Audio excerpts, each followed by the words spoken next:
Hey everyone, I'm Levi Polzin at Levi Oner on Instagram, and this is Under the Surface. Today we're going to be covering this book, Japan's Tattoo Art's Horiyoshi's World, which is one of two books which covers the artist Horiyoshi II, Horyoshi III's master. Before we get into that, a little bit of business. I've got new prints, my dragon print, which is available with a lot of other of my prints on desertsundries.com. They're all high quality giclée printed on watercolor paper. Most are 11 by 14 or standard frame sizes, and pretty much everything is $30. So go on there and grab one of those. All right, let's get into it.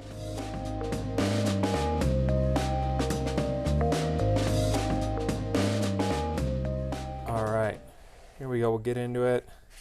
A couple things in the opening. I just love the color of this title page. I have the second edition, which is the soft cover. There's you can find a couple of these floating around the internet if you really want to. It took me a while to get into Horyoshi II's work. Honestly, I probably didn't even really appreciate his work until after I really got into Horitoshi's work, which is where my work has kind of been progressing into that style the last handful of years. Before that, I was really working in a Euro-Japanese style, which is kind of a type of Japanese which I feel like focuses a lot more on incorporating a lot of the painting elements of Japanese art, a lot of sumi painting, especially the Kano school of painting. I find, Kano Kozunobu, Kano Hogai, and Hashimoto Gaho. All those guys really seem to really be huge influences on a lot of the European school of Japanese style tattooing that was coming out of the 90s, through the 2000s. So for me, I bought these books, but they just really, they hadn't quite hit home in a way that I really felt like I wasn't ready to really appreciate them for what they were until much later after I'd owned them. I probably had owned them for close to 5 or maybe plus years, 6, 7, 8 years. Anyways, we'll get into this. I think some really cool notes to take away. I love the rocks down here on the waist, butt area. And I think you can definitely see the influence of a lot of Horyoshi II in that. And the same thing with the water, how the water is very kind of straight and very mathematical. And then later on as we get into it, I think you really see it in the wind and that influence on Horitoshi's style. Especially here, you probably can't quite see this. Maybe you can. This is a larger format book. It's like 11 by 17 format. The wind here is what I find really spectacular. It's just there's a lot of movement to it, but yet it's still very kind of, I hate to say rigid, but it's dramatic in its boldness and its kind of angular lines. And that was part of the reason I wasn't totally ready to look at it,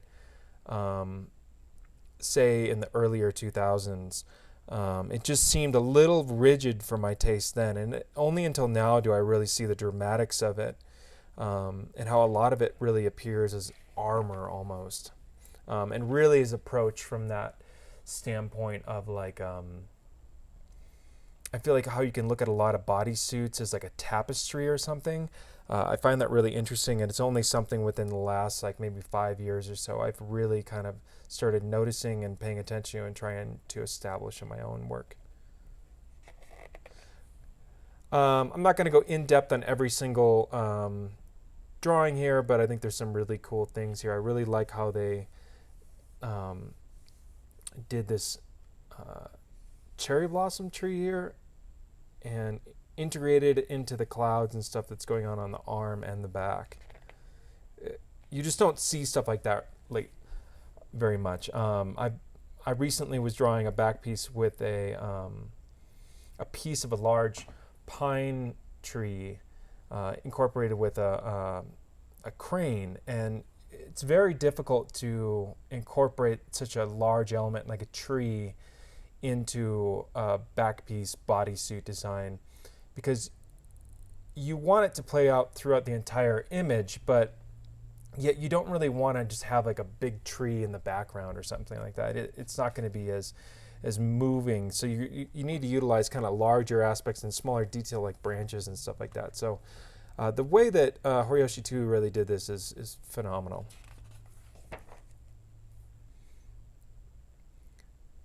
I think my big takeaways from this one, I love all the way the rocks and the grasses down below I find really cool, and the way the clouds kind of frame out the butt line here of the small turtle shell, and the really light clouds around the figure. It lends a lot of levity to right around the figure, so you end up getting drawn right into that face.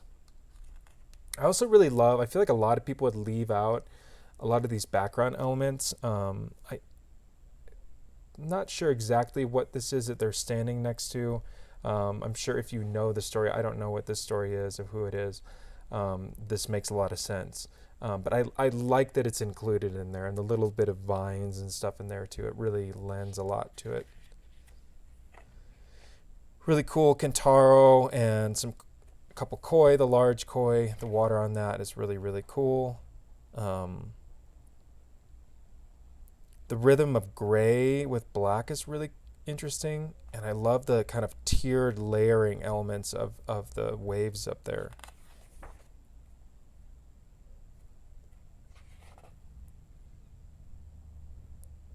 I think there's a lot of use of this. You can see a lot of use of that kind of what we consider a lot of those kind of like, remember in the early 2000s, there was a lot of the Japanese colors that you would see coming out of American tattoo ink companies. Waverly, I know, made some, but pretty much every ink company tried to make some, and they always disappeared really, really quickly. But I love the brightness of those, of the pinks, and even some of the greens are really cool, and it's something I really want to try and utilize in my work moving forward. Is some of those really bright saturated colors with some of these really dark backgrounds have a really striking, interesting look that I really want to utilize moving forward. I love this kind of stone bathtub, washing pool. Maybe it's it's probably a well. I bet you're about to throw that head in there or something like that. But once again, the rocks are just phenomenal. I think I remember, and it's still something that's stuck with me. The one piece that we'll get to coming up here pretty soon has always stuck with me, and why I've always had Horyoshi II in my mind as one of my favorite artists, even before I was fully able to like kind of comprehend his work. Where the way that he does the grasses and his rocks, I just found you didn't see anybody else doing it like that. So I think that's something we're going to keep, and by we, I mean me, we'll be talking about in the future. I also think a really cool takeaway in this piece is the black and the gray is very dark in this stuff, as opposed to a couple of these earlier pieces where the gray was a little bit lighter, it feels like. And that just may be that person's skin. I mean, sometimes you're just able to get those saturations more intensely on certain people. Here's a larger blown up one of that, and you can really see the rocks that I'm talking about here. I love the layeredness of the clouds.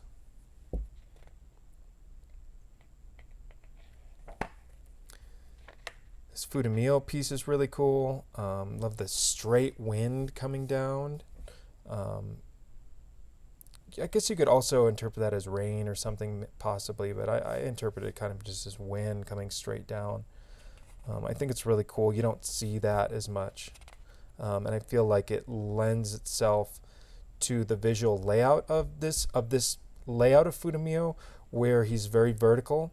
You've got the vertical sword, and the layout of it is a symmetrical vertical thing, with each of these figures right next to him being vertical as well. So the whole layout of the thing is very vertical and horizontal. So you've kind of got the horizontal elements of the tree branches up here, mirroring kind of the horizontal elements along the waistline, the rocks, and some of the feet and knees and legs down here.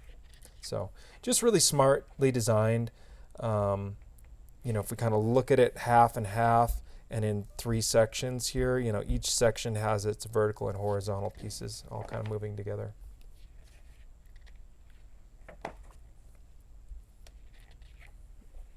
I always thought this one with the hawk, and bear with me, this is where I used to run a page called Japanese Collective, and I kind of got bogged down because I'm really just an enthusiast. I know I do Japanese style tattoos for a living, but mostly I'm an enthusiast. I don't know every story. I don't know every what every hand position means and what every jewel or all that kind of stuff is. It's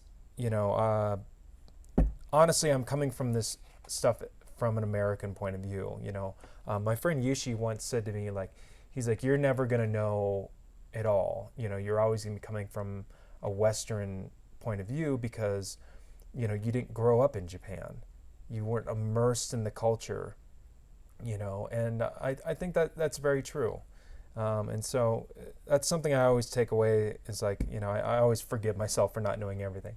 And it's why in this channel I'm never going to do I know a lot of people have requested, they really want me to do something what is this, title in Japanese thing, like a Hanya mask. What does it mean? And I just don't want to get into that stuff because maybe later on I can do like I did with the Japanese Collective, and I can have actual Japanese artists come in and give their opinions on what that stuff means. But I'm not really trying to have that be my place of what it is. I have my interpretations of what a lot of that stuff means, and there are some things that I definitely understand the meanings of, but there's a lot I don't. Anyway, so I don't really know, that was a long lead up to, I don't really know what this story is here. I just think it's really cool. I love the hawk. And I mean, it's such a horizontal positioning of this hawk. It's really surprising they were able to design it for a back like that. I would have probably tried to angle it more or something like that, but it's working for me. And all the clouds are really cool. I love this big swirl pulling across with the lightning kind of cutting across that whole back. Very, very cool. And there's some different photographs of it. You can see even in the different photographs too of sometimes how that lighting. I love that old Japanese tattoo lighting of when it's really dark. I used to really try and attain that in my own work when I photographed it. I love this spider background. I've seen a couple people achieve this pretty well. I know Gregolatron did, or is currently doing a bodysuit / back piece where he did a bunch of spider webs. Regino Gonzalez did some stuff like this. I think with a big skull, if I remember right, and there was a bunch of flames maybe and spider, but really cool. And you still have that rhythm and that way of the wind bars and stuff like that, but it's just an interesting, different take on it. I love this dragon piece. It's just really cool. There's a lot of really interesting pieces. I like the way kind of the pull of this wind is kind of mirroring the way this dragon body section is pulling too. Same thing kind of over here. There's a lot of movement going this way. But yet then counteracted by a lot of counter movement and stuff. You could see kind of this kind of moving in an opposite direction, and this and the head and the top of the neck moving in opposite directions too. And I think a lot of the stuff I pull away from both Horitoshi's work and Horiyoshi II's work are kind of the layering of clouds and then pulling those wind bars out of them. They don't necessarily all have to be, you don't have to do just a bar and then a row of clouds and a bar or two and a row of clouds. It can be this big mass of clouds and then wind pulling out of them or over top of them as we see here. And not even really connecting into the clouds themselves. And I think that's really cool because, if you think about wind and clouds, they are kind of two separate things, right? You've got the mass of the clouds of basically air, in its mass form, but then you've got the movement of that too, and it's kind of the same way of really utilizing the bubble clouds, the same way you would utilize splashing water. So you would put splashes here, but then you would probably put moving water going there. And it's really utilized in a lot of the same way. And I think that's very interesting, and it's something you don't see a lot of from a lot of modern artists. And I think it's super evolved, and I think, it's something I want to utilize in my own work, and I'm seeing more and more people understanding now. Colors are really cool. Another bit of that spider background, and really expertly just flowing into the wind up in the arms.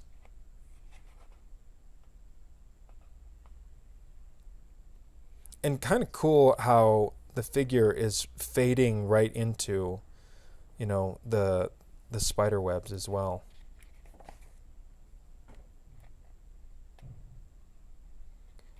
This Tenyo is really, really awesome. I think that there's maybe not. I was going to say I thought there was a straight on image, but it's just got a really cool, there's kind of like a couple different types of Tenyo. There's like ones that just have like our normal women just flying around and stuff like that. But then there's these ones that kind of have, and I don't know if it's the same thing. And if you know, put it in the comments. Like, oh yeah, that version of a Tenyo is called this or whatever. Because I'm not quite sure. I thought they were both called Tenyo, but I could be wrong. But these ones kind of have like a more of a, you'll see ones with straight up bird legs. Oh yeah, this one does have bird legs. You see it. Sometimes you don't even see the legs represented. It's just tail feathers kind of coming out where their kimono would be, kind of changing into that. But then you see these ones with straight bird legs and bird tail feathers on the bottom as well. And then you see ones that just are regular women dressed in really fancy kimono, but then they just have wings.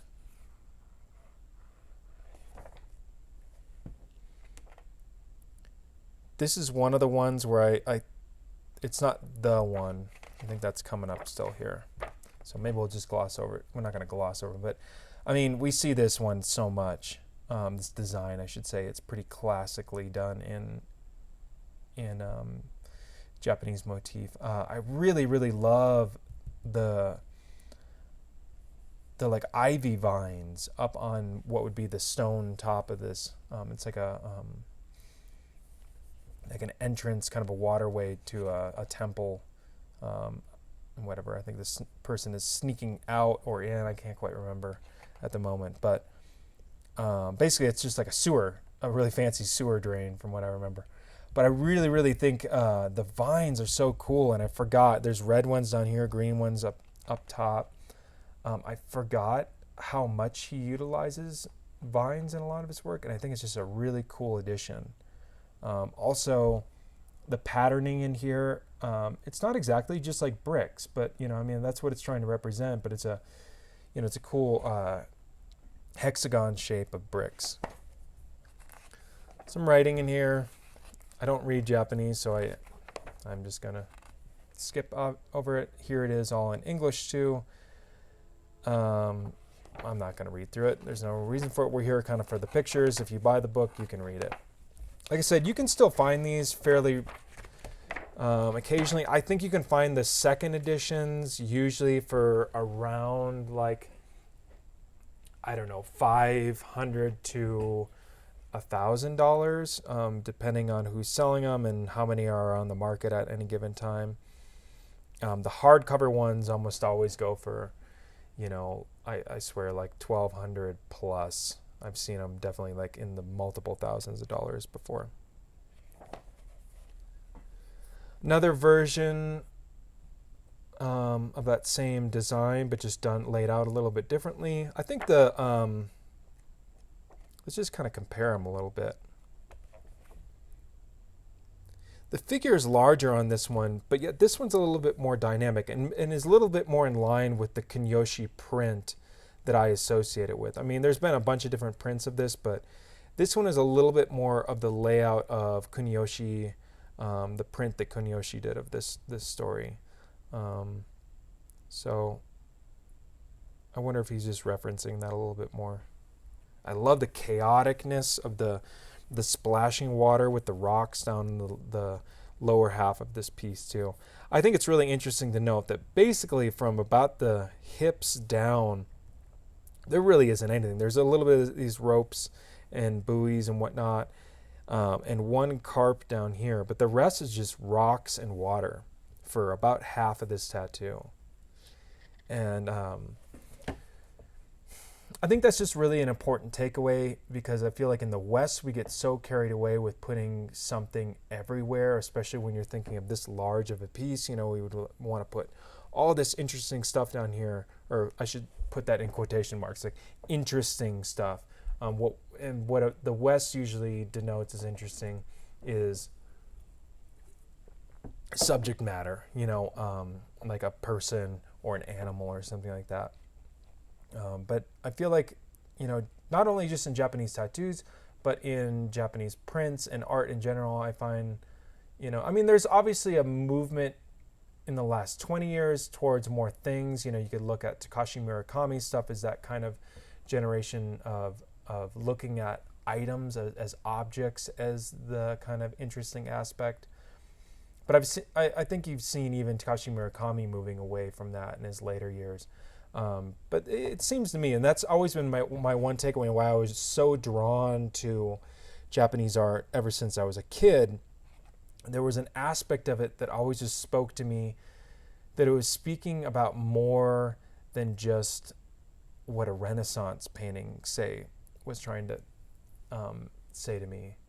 Not that there aren't Renaissance paintings doing or accomplishing the same things, but they're just accomplishing it in a different way.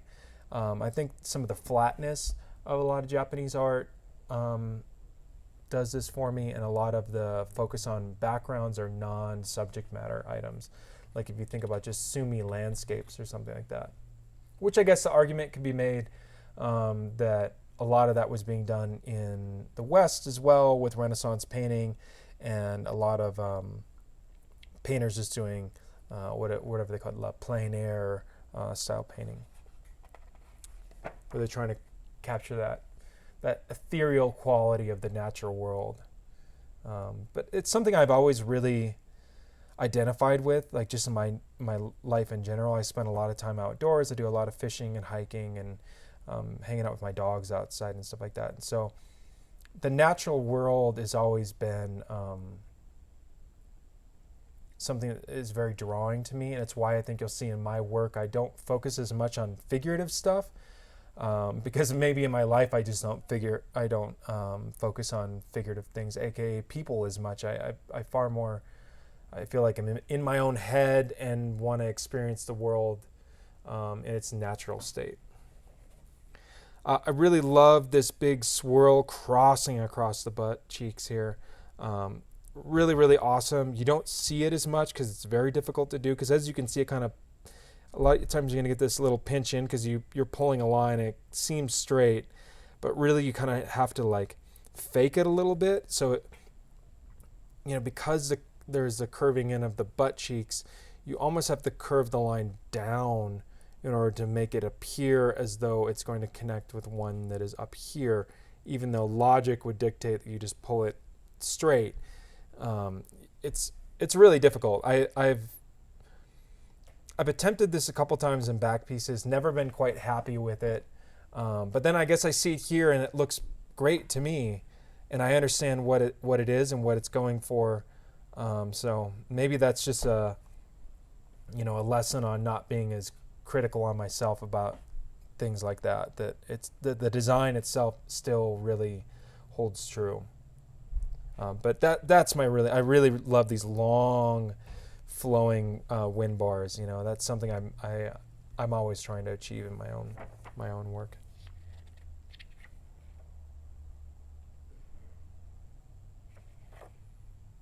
Super good color. Always love a simpler back piece / bodysuit that's just a just flowers or something like that, or here we've got one with just masks with cherry blossoms. I don't know what it is about that, but maybe it's because it's just letting the ornamental quality of the backgrounds just really shine, and it's less about the figurative elements. I think that's probably it for me. Is I just really like the almost ornamental nature of Japanese background, the kind of surrealistic element that you get. It's like an abstract form of art in some way. It's like you're just pulling shapes so they look good, not necessarily in how they would make sense in reality.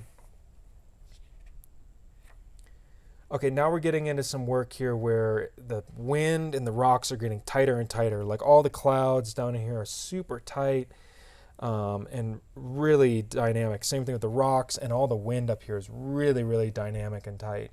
And I feel like this is really where you start to see where probably Horyoshi II, or I'm sorry, Horitoshi I was influenced by Horiyoshi II.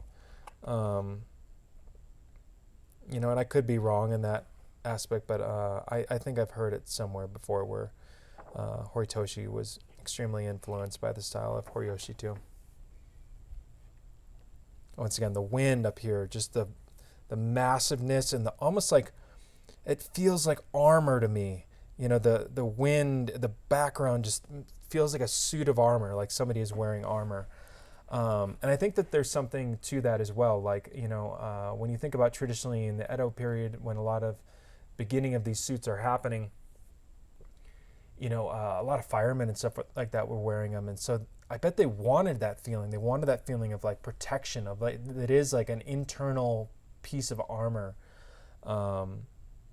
Even if it's just a state of mind, because sometimes that's all it is.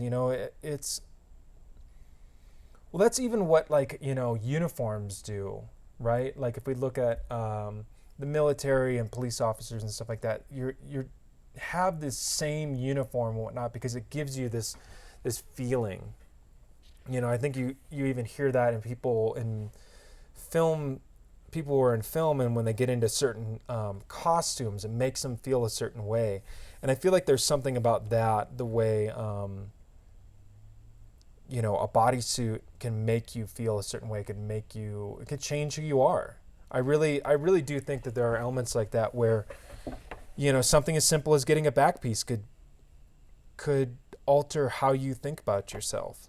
I remember my friend Daniel, who I did a big dragon back piece on, he told me he felt completely different after he got his back done. And I said the same thing. Me and him both got our backs done around the same time. And I very much think I even just had more confidence after I had my back done. I find these little you've got all like auspicious gods and whatnot that are, I can't remember all the tale, but it's basically like they're all kind of connected in this big story and play a part in Japanese mythology. But I love that they're kind of haloed out with these very simple kind of like almost like dreamy cloud things. Like you could see it in like a 1950s movie or like Star Trek or something like that, where it's kind of wavy and then you see like a little scene or something like that. That's what it reminds me of. And it's in these really fun, colorful colors that I would even associate with that time. Oh man, I hope there's a big version. I think there is. Oh, no, there isn't really. There's kind of side versions of it, but man, this bodysuit, it's just peony, rocks, wind, and then a big mother shishi with a couple cubs. It is astounding. There's a couple things down on the lower legs figures that I can't quite make out because the pictures are a little small, especially on this left leg, I guess it is, but my right side.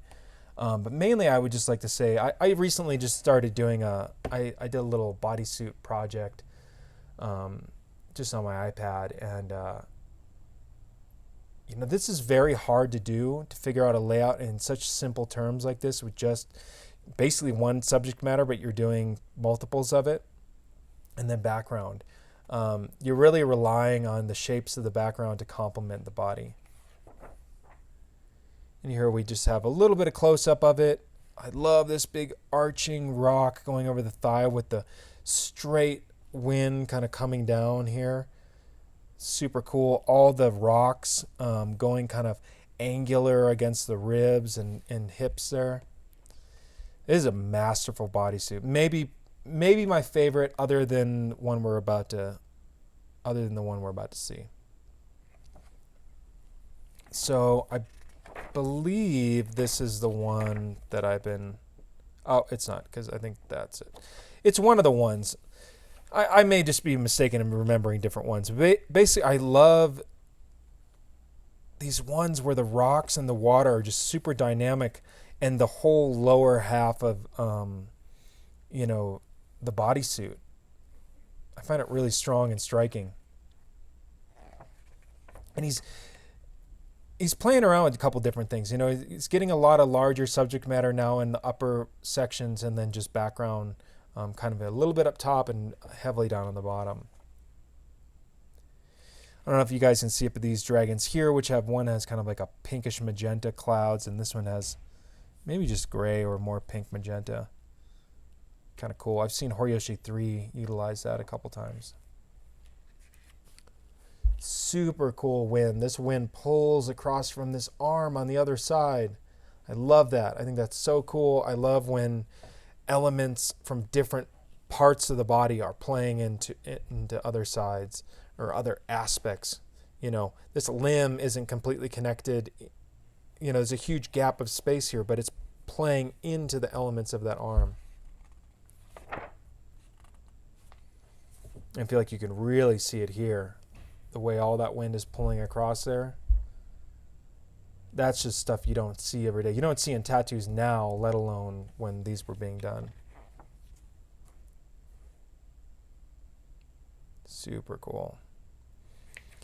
And in some ways, he's getting even more straight. Like, all these rocks are really layered, very horizontal, and the water and the wind is getting very just straight. Not a lot of curvature to it, just straight across. And it lends itself to that wind feeling like powerful, right? You just really feel it. Like if you were in one, I don't know if you've ever been in a windstorm like that, but when you just really feel it pushing against you, you feel the strength of it.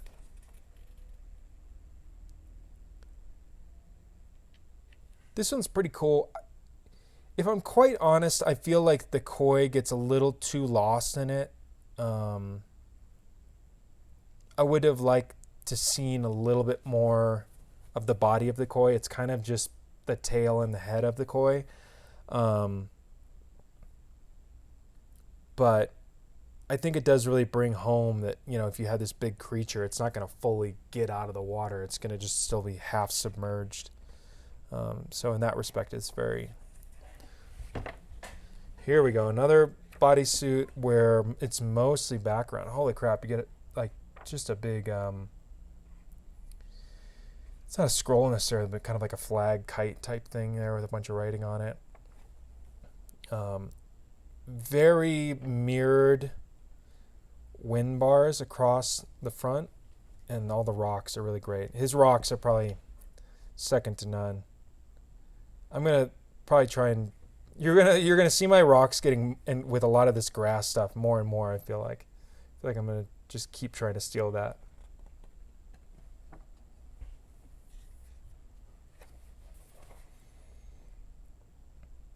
These upper sleeves are amazing. I don't know if there's any glare there or whatnot, but the colors are really cool. The winding of the dragon, there's a little bit of kind of like fading out over top of things too.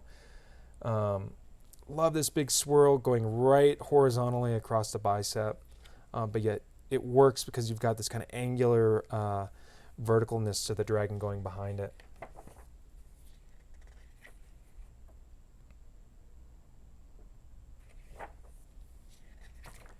Some smaller stuff, Fujin Raijin. Some of this stuff works, some of it doesn't in those ones, but overall it's pretty phenomenal. The water in this one, I feel like, is the background on this one, he was just clearly in the zone. Um, just the way this is all pulling across, and the rhythm of the water and the spacing out of it all really lends itself to an openness, even though it is very detailed, that I feel like we haven't quite seen yet. You know, there's really a rhythm to all the wind up top and a rhythm to the water.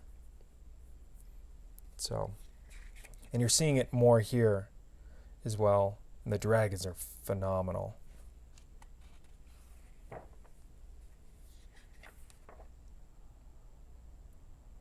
More on that same piece. And I love, once again, just the really pulling the straight water bars right across those thighs.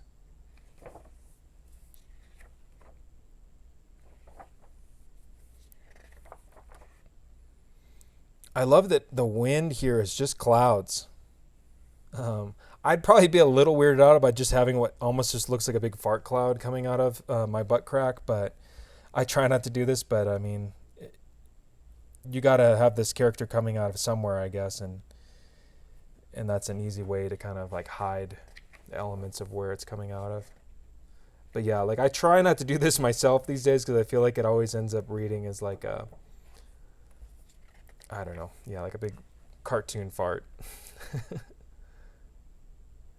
Kiyohime. Here's another great Tenyo, once again with the bird legs. He likes the bird leg version. I personally am not as big of a fan of the bird leg version. I like when they have like just more the full female form. Love this one. I love when I see these things, and it's something I more want to experiment with, of the process of how you kind of do things like tattooing the main figure first, and then maybe some other aspects, like if you were going to add flowers or whatever, and then your background. I feel like the way I approach it now is kind of like, you know, I draw it all and I tattoo all the line work in one shot, and then I fill it in, especially with backs. And I kind of really want to go more this route of approaching it in these sections. I think that there's something to that and how you can probably get that look. I feel like somebody who also does that is Ivan Sazazi. Saznazi, I can't remember how you pronounce his last name. I'm sure some of you will correct me. But you really get that look, I feel like, when you do it in the sections. You know, just the figure, and then maybe kind of drawing in some of the peonies and the background that go along with it.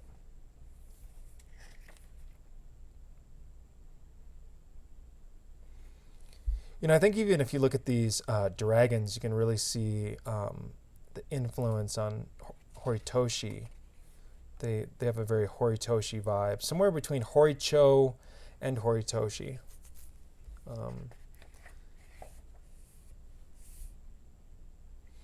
And I think that's an interesting takeaway, because I feel like nowadays we think about so many artists,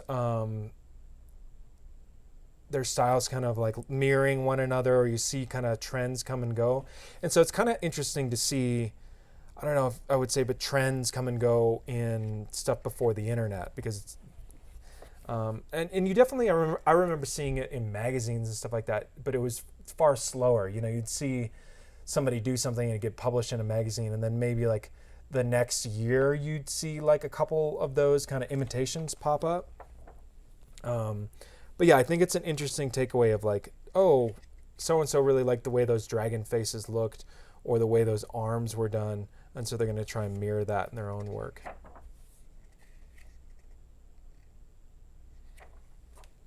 Another big takeaway is the minimal color palette, which is really something I kind of strive for myself. In my own tattoos, I kind of just give myself a very minimal palette. There's like a blue, purple, yellow, maybe one green. I'll maybe do two. Like there's kind of one lighter, one kind of bluish green one, and then a brown, and that's about it. Oh, and then red. So, and I feel like that getting that minimal color is kind of, and just sticking to it is how you can really kind of emulate a style really quick. You know, if you're kind of looking to form your own style right now, like that's one real easy way to do it, is just pick your kind of color scheme that you do things in, and just stick to it. This is all back matter, just more writings and whatnot. Here's some images of tattoo ink in the flesh from under a microscope. Pretty wild. And then Ed's got a couple of his own pieces in the back of it. And then, of course, I love the color shoe. That's what I put a lot in my own tattoo studio. All right. Bye, everyone.